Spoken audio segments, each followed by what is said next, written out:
Avec 1000 épisodes au compteur pour sa série, et bientôt 100 volumes pour son manga, One Piece confirme son statut de série majeure. Nous sommes allés à la rencontre de l'éditeur Glénat pour retracer ce formidable parcours. Comment One Piece est arrivé en France?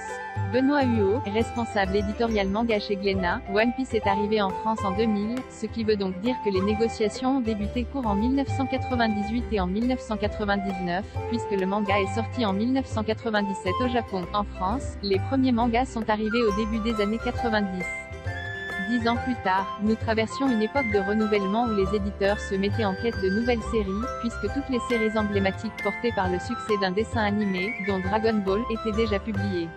Les éditeurs étaient en quête de 109 et comme Internet n'était pas aussi développé à l'époque qu'aujourd'hui, la logique a été de consulter le magazine de prépublication dans lequel avaient été publiés les mangas les plus populaires, c'est-à-dire le Weekly Shonen Jump.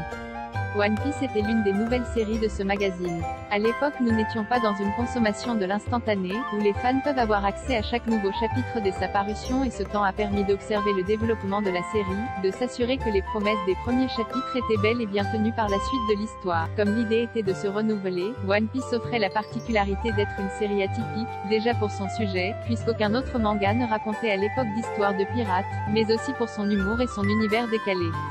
Je rappelle souvent que One Piece est l'histoire de Luffy, qui veut devenir le roi des pirates et dispose de pouvoirs élastiques, mais qui perd tous ses pouvoirs au contact de l'eau de mer. De ce paradoxe est née toute l'originalité du manga, ce qui a attiré notre attention. Et les chapitres suivants n'ont fait que confirmer notre avis initial. En France, One Piece a été mis en concurrence avec Naruto, autre manga phare des années 2000. Comment expliquer cette situation, propre au marché français? Cette concurrence entre les deux séries s'explique entre autres par la diffusion de l'anime. À partir du moment où un anime est diffusé à la télévision, qui plus est sur une chaîne hertzienne ou de la TNT, l'audience du manga papier augmente fortement.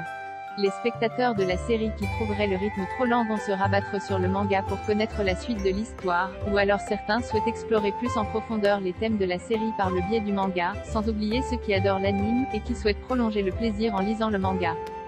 C'est un phénomène récurrent, la diffusion d'un anime augmente sensiblement la visibilité et la popularité du lectorat du manga dont il est issu. C'est donc un indicateur important pour les éditeurs, et on s'attend généralement à ce qu'un manga connaisse un nouvel engouement dès que son adaptation est annoncée sur une plateforme SVOD, qu'elle soit généraliste, Netflix, Amazon, ou spécialisée, ADN, Wakanim. Donc, il est vrai que Naruto a eu davantage de visibilité, tout simplement parce que sa série animée était diffusée, ce qui n'était pas le cas de One Piece.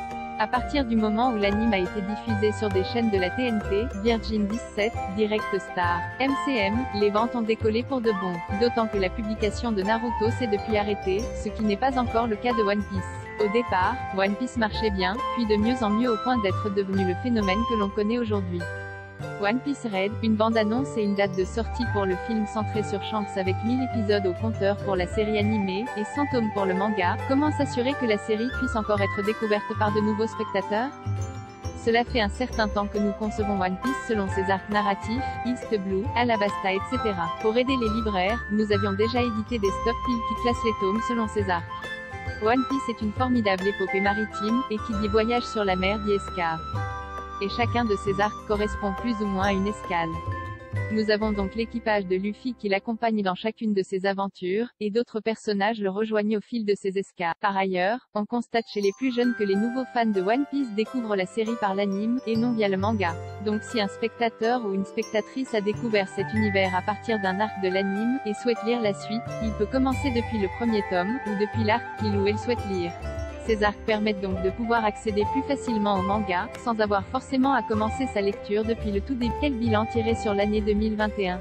En premier lieu, il faut constater, et pas uniquement chez Glénat, que le manga est un secteur extrêmement dynamique. L'année 2020 avec le confinement a été marquée par le doute, en raison de la fermeture des librairies. Or dès le mois de juin, les ventes ont explosé de manière considérable.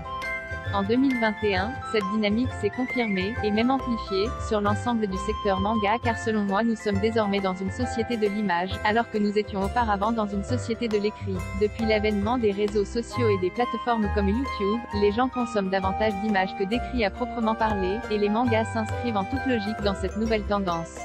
Concernant Glénat, l'année a été marquée bien évidemment par One Piece avec des éditions normales et collector qui ont davantage exposé la série. Concernant Tokyo Revengers, la diffusion de l'anime a eu un impact bénéfique sur les ventes et nous avons constaté avec joie que cette série était susceptible de séduire un grand public, ainsi qu'un lectorat composé à parts égales de lecteurs et de lectrices.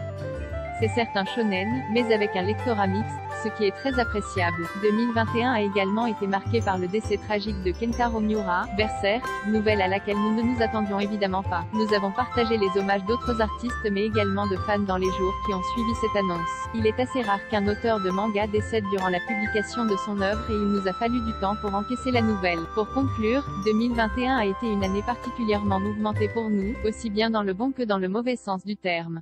One Piece, qui jouera Luffy. Les acteurs de la série live ont été dévoilés.